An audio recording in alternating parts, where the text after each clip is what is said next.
আগামী 5ই সেপ্টেম্বর তৃতীয় শ্রাবণ মাসের সোমবার।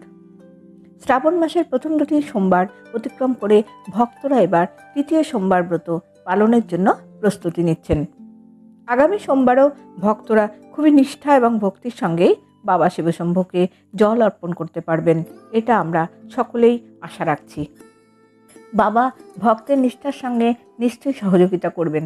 যাই হোক, চিরাচরিত নিয়ম মতো বাবার পূজার সামান্য উপকরণ নিয়ে পূজার জন্য পূজারী প্রস্তুত।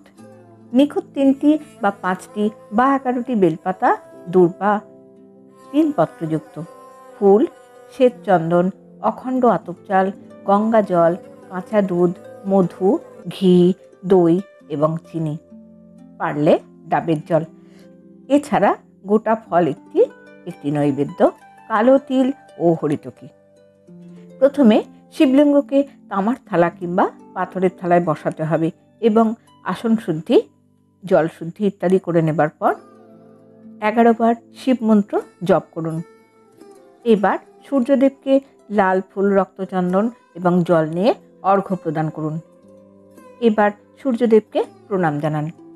এবার গণপতির ধ্যান করুন এবং পুষ্প, বেলপাতা ও নৈবেদ্য তাকে অর্পণ করুন। এবার তিল হরিতকি দিয়ে যিনি পূজা করবেন তার নামে সংকল্প করতে হবে। এবার ভোলানাথের পূজা শুরু করুন। যদি আপনি শিব মন্দিরে গিয়ে পূজা দেন তাহলে আপনি পূজার সামগ্রী নিয়ে গিয়ে গঙ্গা জল, কাঁচা দুধ ইত্যাদি শিবলিঙ্গে অর্পণ করুন। এবার 1 মুঠো আতপ চাল অর্পণ করুন এবং শিবলিঙ্গে ঘি লেপন করুন। এবার পঞ্চামৃত ঢালুন এবং মহামৃত্যুঞ্জয় মন্ত্র বলুন, সেই সঙ্গে নমঃ শিবায় বলুন 3 বার।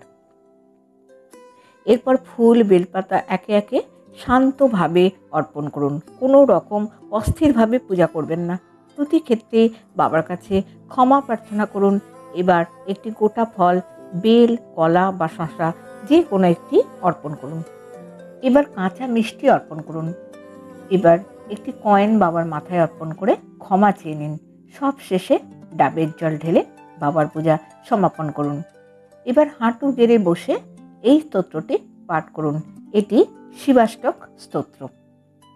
প্রভু মীশম নীশ মহেশ গুণং গুণহীন মহেশ গরুডাভরণম রণনির্চিত দুর্জয় দৈত্য পুরাং প্রণমামি শিবং শিবকল্পতরম। এটি আমার অন্য ভিডিওতে দেওয়া আছে, পারলে ওখানে দেখে স্তোত্রটি শুনবেন বা পাঠ করবেন। ভিডিওটি শুনে যদি আপনাদের ভালো লাগে তাহলে একটি লাইক দিয়ে অবশ্যই চ্যানেলটিকে সাবস্ক্রাইব করবার অনুরোধ রইল।